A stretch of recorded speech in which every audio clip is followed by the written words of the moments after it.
Hi, this video will introduce how to create topics in Atenza.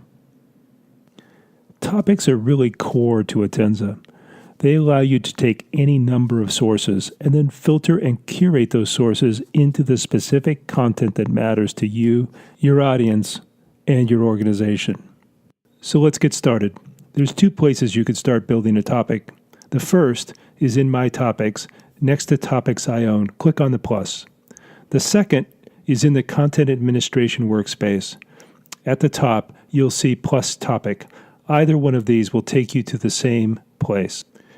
The first step in the process of creating a new topic is to select the source feeds for that topic. And this page allows you to do that with some help from Atenza.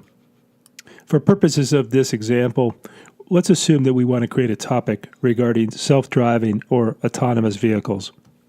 In this case, the information that I'm looking for is likely to be from a number of different sources, some specialized, some not, potentially thousands of source feeds. Atenza will help me find the best source feeds for this topic. I just need to tell it a little bit about what I'm looking for. So I'll enter self-driving car. And then I have three choices. The first one is to have Atenza automatically pick the best feeds for this topic. The second one is to recommend source feeds to me, let me preview them and pick them. The third one is just create the topic right now. I'll add the sources to it later. That works great if you already know the sources that you want to use. Let's take the second option, and within a few seconds you'll see a list of recommended source feeds. Reviewing this list, you can preview the individual source, you can preview items within the source, and then you can click Add to add it to the sources for this topic. Now you can repeat this process as many times as you like, even putting new search phrases above. For example, in this case, autonomous vehicle. When you're comfortable that you have the sources you'd like to start with, select Create Topic. This will allow you to confirm the choices you've made, as well as name the topic something other than the default name, which is derived from your keyword search. Select Create Topic again, and you'll move to the Filters stage of the process. On the left-hand side of this view, you see the filters that are being applied to your sources. In this case, none have been yet. On the right-hand side, you see the resulting content based upon those filters. So the first thing you'll notice is there's several hundred or often many thousands of items. That's the unfiltered view of your source.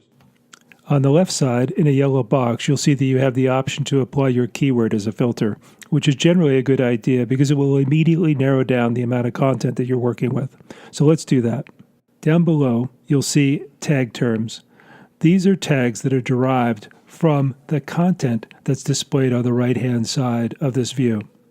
The larger the tag, the more frequently it occurs in this content. Now, these give you an immediate idea of the composition of the content, but they also serve as filters.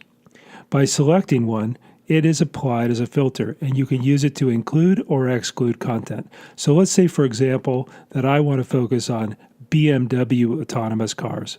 I'm going to select the BMW tag, and you'll see it gets moved up into the filter area. Now I will select Apply for this new filter term, and on the right-hand side, you'll see the results immediately change.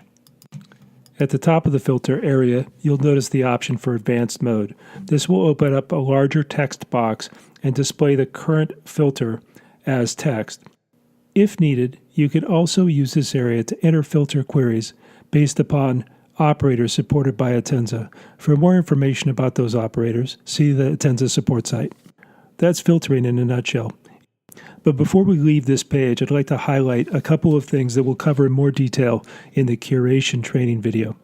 First of all the items in this topic can be shown or hidden by default. When items are shown by default, as they are here, I can click on the eyeball icon to the left of the title, and it will hide that item from non-administrative users. And likewise, if the items are hidden by default, I can expose the item by doing the same thing. A very useful curation technique. So that's how you create topics using sources and filters. Keep in mind that you can come back, manage and edit that information anytime you like. The results will be immediately reflected in the topic itself. There are a number of other views and controls available to you as a topic administrator. The Articles tab shows you the same view that your audience would have. This view also provides curation tools, and many curators prefer working from here. By selecting title or description, you can edit them. Categories allows you to assign this topic to any of your existing categories or create a new one. This defines where the topic will be found in catalogs. The Post to Topic option allows you to post an item directly into this topic. There are two methods. The first is to insert the URL of the content that you would like to post into the source URL field and then select Import Article. The second is to use the built-in editor. You can also include attachments. The Sources tab shows you the sources that you've selected and allows you to remove or add new sources. The Briefings and Topics tabs show you where this topic is used in the system. So for example, if it's used in other briefings or other topics, you'll see that here.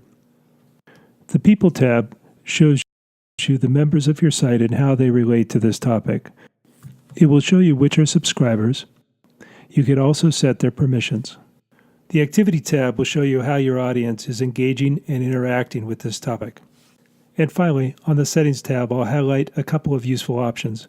The first is the ability to create an RSS feed of the content from this topic. That could be useful if you're interested in syndicating the content to other locations.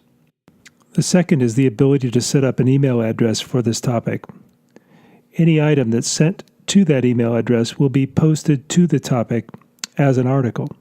The person sending the email needs to be a valid publisher within the system for this topic, and the item itself will need to satisfy the filters or it will not show up.